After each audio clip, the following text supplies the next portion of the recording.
Testing. Yes. Yeah. So where do we start? Where do we start? Should we go over here?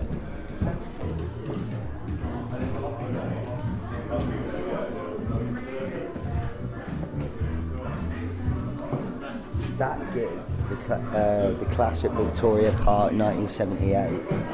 The footage of that is one of my biggest inspirations. Like, I just used to watch it on repeat. Like, it's incredible.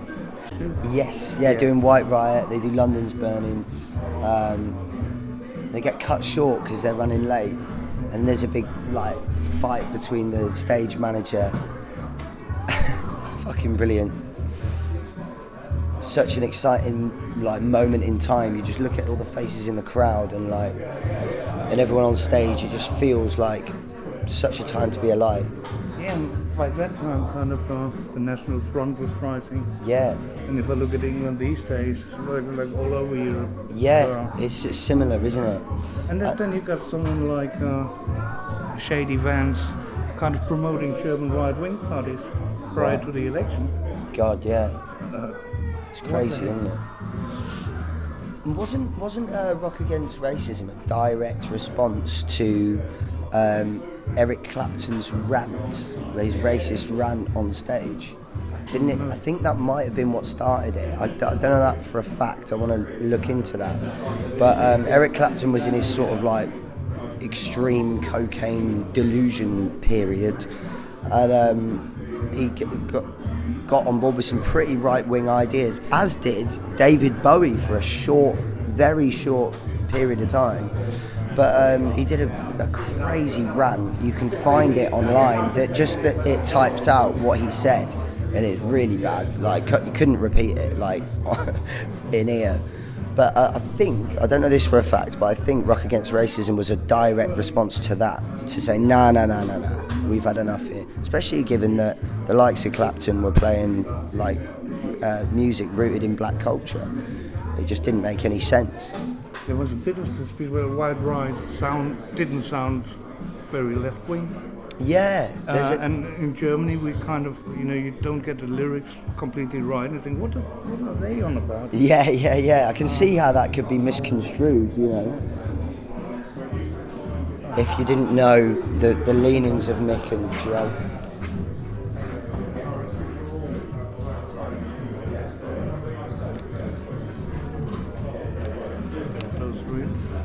So we're gonna make that guitar case today. That is my favorite. That's my absolute favorite. Wow. That's so cool.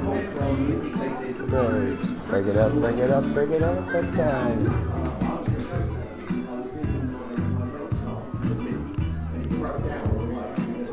It's a drum machine, right?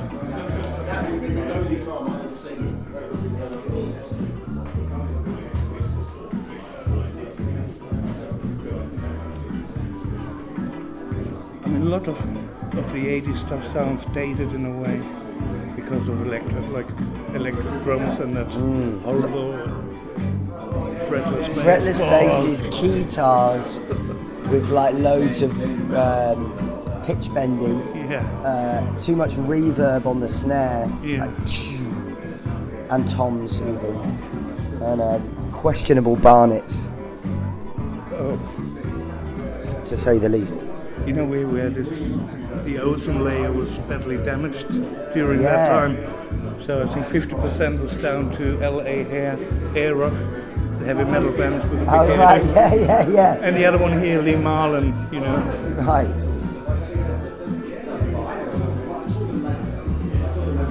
So here we go. That was wasn't that about Paul Weller or something? White Man in Hammersmith Halley. Isn't that didn't they have a bit of a spat? Yeah. But what did Paul Weller write about? Mick Jones was dating Viv Albertine. Right. And Viv Albertine was playing in the Slits. And one time Paul Weller told her, you should play now, man. We need a little trumpet. Oh. And that didn't go well. Right.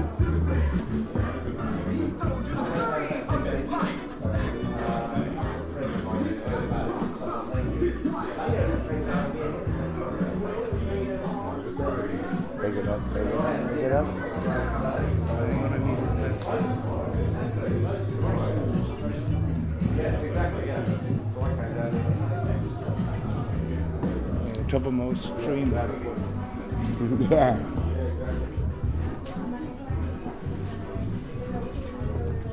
They called Whack Attack. They called what? Whack Attack, because he was the first one to walk around with a head Oh, of blasters really? and Cool. take on hip hop. Yeah. Which is funny these days, kind of rap and hip hop seem to be taking the place of bands like The Clash or Yeah. political things. Yeah, it's almost like it became the new punk, didn't it? And they were ahead of the game in terms of embracing that. And Joe Strummer, when they put on Grandmaster Flash and the crowd were heckling, and he came out and put them all, in their place, and rightly so.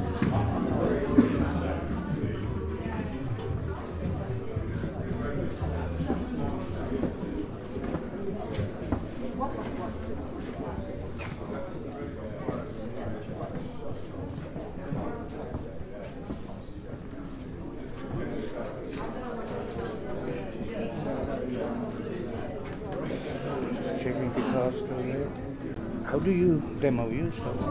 I just do a voice note on my phone, on acoustic guitar usually, because that's usually how I write, or on the piano. So I'll get my phone, voice record, and then just do it like that.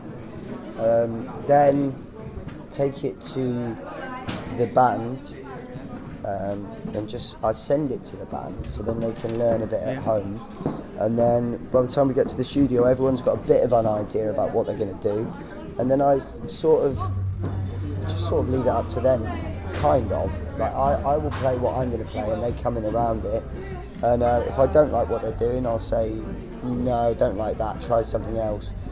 Occasionally, I'll have a very clear bass line that I've written, and I'll be like, play that, or a very clear idea of the pattern of drums that I want it to be. And then do that. But on the whole, I'm pretty loose about it. Like, I'll come in with the song finished completely, and then leave it up to them to come up with their own ideas, and then go from there. So kind of old 8 or 4 tracks you wouldn't have? No, when I was growing up, I had a really small. It was a really small 8-track. It was about at least half the size of that. It was about that. And I used to put things down on there, and it was really interesting. It could burn to CD as well, which I did a couple of times, straight from that, and it actually sounded really good. I didn't know what I was doing, but it did sound good. So analog tapes. It wasn't tape. It was digital already. It was digital, yeah. No, I never dealt in never. I had an old 4-track tape machine. Really? And the thing is, you could take a guitar track, turn the tape around, and then you hit it backwards. Oh wow, Which yeah. is, for a Beatle fan, is kind of a, hey, Yeah. I'm only sleeping. That's how they invented backwards. But these days, it's just, to push the button and it plays backwards. Yeah. Yeah, where's the fun in that, eh? Yeah, when you're thinking like Sgt. Pepper, how it was recorded, and mix it down, erase it. On it, when they still using 4 tracks, but they taped them together. Yeah. They had fucking built hybrid machines and shit like that. And you listen to the records and they stand up, they sound fantastic. Yeah, incredible.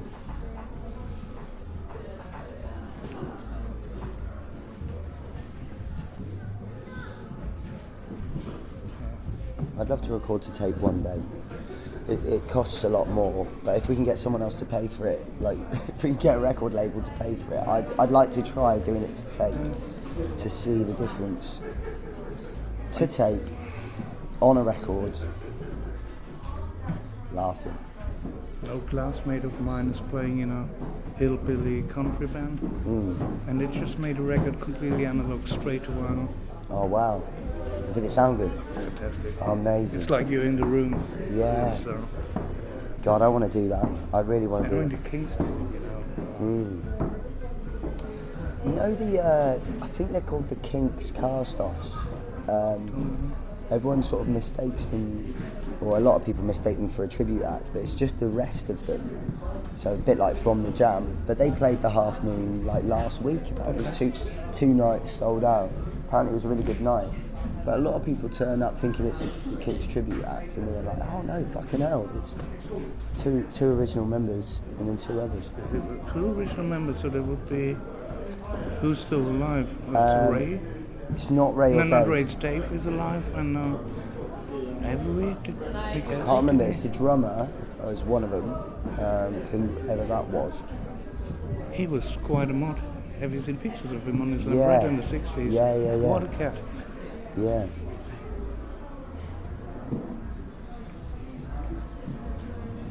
Got that one back down? Got that. 7-inch. Amazing. I love the artwork as well of the cat. Very graphic, very... Paul Zimmerman did most of the graphic stuff. Really? Yeah. Oh, I didn't know that. He's an amazing painter. Yeah. His stuff, fantastic. He's got landscapes of London, brilliant.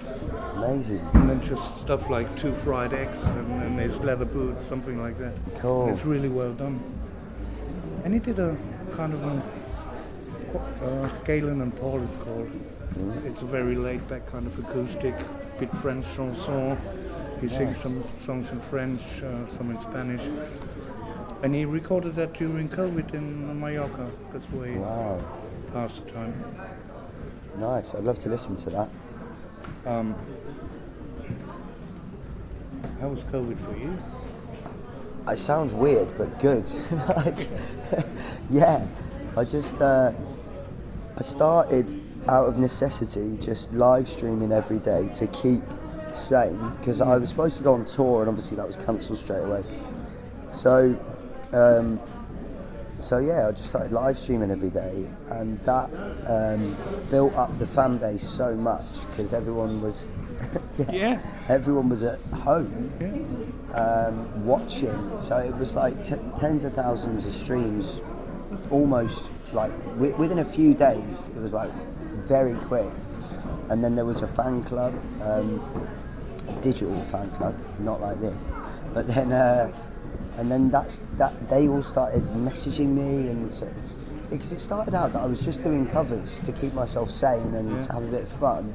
And then I played one original, and then I started getting messages of people saying like, "Oh, tomorrow night, can you do all originals?" And I was like, "Wow, all right, yeah, I'd rather do that." So if people want to hear it, so there's about 5 people who started this fan, and then the next who told me to do this, to do originals, the following night. So I did. Then the next day they started the fan club. These 4 or 5 people, and that grew to a few hundred.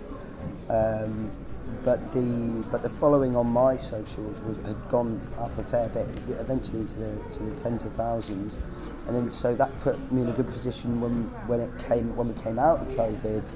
We did the Gloucester Guildhall, which is 400, and we sold 350 tickets. We didn't quite sell it out, but it was a completely different. Like nothing I'd experienced before. I'd always done sort of like 100 maximum people in a gig. So yeah, I've got to be honest, yeah, COVID was a good time for me. Also writing, I wrote just to keep sane, and just because there was nothing else to do. So it's like really, really good if you're a songwriter to be locked in a room for a couple of years. See how many fucking songs you can write. So did you write all the stuff for the first album? A lot of it. And for the second album too? Yeah, like Noel G? Yeah, so I'm trying to think, so Butterside Up Boy, The Lodge, Shit Show, Sentiment of Strength, actually no, not Sentiment of Strength, a lot of that first album. But some of the first album was old songs as well. But yeah, a lot of the first album. Then the second album, songs like Misbehaviour, I'd written. I'm trying to think. But what happened with the second album was I had a completely different plan, and then I went through a breakup and just like I didn't write a breakup record, but I just suddenly got really inspired to write loads of songs. Not necessarily about that, but just a new lease of life. I wrote most of them actually round at Izzy and Matthew's house. There's guitars everywhere, and I suddenly, like, I wasn't in this relationship anymore, and we were always hanging out and just playing guitars all the time. It was just like I wrote a lot of it there, and it all came together there. So it was a very sort of last minute change in tact for the second album. So how did you finance the first one? Sorry? How did you finance? Crowdfunded it. So we literally said, we're going to go and make a record, but we haven't got any money. What we did was we sold pre-orders. Yeah. So if you want to hear us release an album this year, Sit down. yeah, then you can either pre-order it or put some money in the kitty, and we set up a thing and it tallied it up. We got $7,500, and that's how much the album cost that, which was great. So we went off and did that, and that was really good. We released that at the Underworld 2023. October time, and in the run up to that I'd found through social media and just seeing them about at various places, I'd found the Molotovs, got them on the bill as well, and that was just amazing to be able to see them do their thing and be able to say to everyone, watch this, like, and people just like fucking, their mind was blown. Tough act to follow, but we managed it. Yeah. But yeah, that's where our like friendship started with that family, that band. I think That was I found about you through the Molotov. Yeah. It's kind of first time like my kids are having a band, and that is kind of 4 or 5 years ago. When Matt was 13 or something. Yeah. Yeah, and the companies through COVID as well. Like being at home in the lockdown and just being online. That's when I actually started to go on Instagram. Because Oh wow, yeah. But I had this really good mate in Australia, Mike Noga, who sadly died 5 years ago. He was in the Drones. In the Drones. Very, very good Australian band. Oh, I'll have to check them out. They turned into a tropical foxstone now. Right. Really far out music. And he just wrote me, Frank, we're doing a streaming gig on Insta. I'm not on Instagram, so you should join. Yeah. And now I'm an Instagram whore. Well, I was like that as well, because I had Instagram, but we didn't have any followers on there. It was more on Facebook, and I was doing more of the live streaming on Facebook. But then when lockdown happened, I actually had 2 phones when I started taking the live streaming seriously, and everyone was like, "You've got to be doing it on Insta as well." So I had 2 phones. I had one doing Instagram live and one doing Facebook live all at the same time, trying to keep up with the requests on each channel. Okay, I'll do 1 request from Instagram, then I'll do 1 request from Facebook, and keep going like that. And then the following started to grow on Insta. But we're bigger on Insta now than Facebook, but that took a while to do that. But I prefer Instagram now. I think it's a really good platform. I think Facebook was good. I think it's kind of just fell by the wayside a bit. There's lots of like just fake spam and just crap like all over it. There's that too on Instagram, but it's not as bad. And then TikTok is a different kettle of fish. Don't touch it. No. You don't remember MySpace? Yes. Yeah. That was in the beginning really good for musicians. Yeah, because it you was. could post songs and videos. Yeah. But I don't know if it went naff. It was sold or something, and then you couldn't be creative like in the layout and stuff. Yeah. It was quite quick.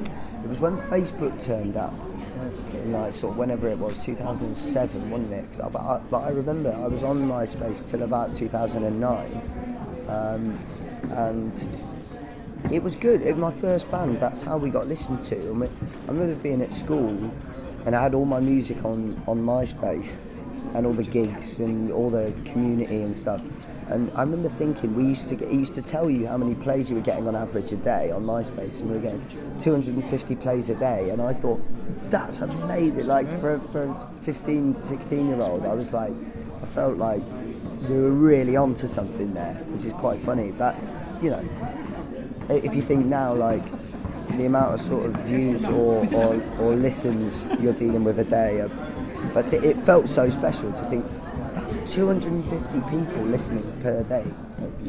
I remember being blown away by that. But MySpace was really good, and it launched, helped to launch bands like Arctic Monkeys, and who really harnessed the Arctic Monkeys were like on the cusp. They were like the last. I think they were the last actually big British band, to do it in the old way, but whilst using the new way, but still with all the old money of the industry and all the big promotion and the magazines and the radio and because they were like the thing happening in the country at that time. So everyone knew it. And we don't have that anymore. There's not one thing anymore. Everyone's splintered into subculture through their algorithm and their social media. Preference. That's a kind of a critique. I don't know where I got this, but somebody said kind of, sharing, like you go to the movies and you see Jaws or whatever, and you have an experience with hundreds of people, or even television. Back in the day when you had 3 channels, next Monday you would know what to talk about. What is he wearing, That's gone. You get fed the stuff you like, which is nice, this common space is kind of, in Germany we don't have pub culture, for example. No, what? Pub culture? Pub culture. Oh, really? Well, I mean, there's bars and dives in the big cities, but it's not kind of a working class boozer where you go after work, and that scene doesn't really exist. Right. But that's kind of community building, like in real life. Yeah, it is. And that's actually what I'd like now, that I actually meet the people I met on Instagram. Yeah. Like people like Tommy and there's lads up in Manchester and Liverpool and in Mexico and wherever. Meeting those people, that makes it kind of really special. Brilliant. And you've been meeting a lot of them? I do my best to meet them. Yeah. That's brilliant. That is how it should be. And it happens like around gigs. Yes. So I That's think brilliant. Simon told me you should, like, if I were Laurie, I'd just be touring. Yeah. I hope he told you too. Yeah. Yeah, I mean, I want to be on tour the entirety of the time, really. That's the plan. But we've got to make sure the demand's there. Because if we're just on tour to an audience of 0, then it doesn't make sense. So we build the fan base in the area that we're going to, and then go there. And it worked really well in France. It's working well in the UK. We're going to go to Germany. We're going to go to Spain. We've got 2 festivals in Germany that are just about to be announced, actually. Nice. I can't remember the dates and the locations. I'll have to let you know. Yeah. I think they might have been announced last week, actually. And we've got something in Belgium. He's the band Total Horse, the biggest German band. Oh, really? Yeah, I don't know his name. Cool. Did I tell you? I think I did tell you that we were in the lodges when we were going to northern Germany. Tobias Kunzel from Deep Linton. Yeah, he wanted to be our publisher. That was going on, and Hans Martin Buff was our producer. Took us to Abbey Road, and he'd done Prince and Scorpions and loads of people. But it was all. That's not my thing. That, you know. When I was in Guatemala, there was this weird-looking American lady. I was dressing kind of like I was dressing, and she was dressing like, you know, you could tell she was from New York. And started talking. She was really snotty and stuff, and then we talked about music. And said, "Yeah, I was the road manager for the Scorpions." I said, "Okay, what?" I just can't stand. No, she was a regular CBGB, and she could whistle through her nose because the coat was taken. Wow. God, yeah. Yeah, but it's funny to meet this guy. Yeah, The Totenhausen is kind of, just have to make sure. What time is it? Yeah. I've got to make sure I don't miss Luca. No, we don't want to miss Luca. Yeah. What time is it? 1:45. 1:45. Oh, We just better go. Yeah. She's going to start in 15 minutes. But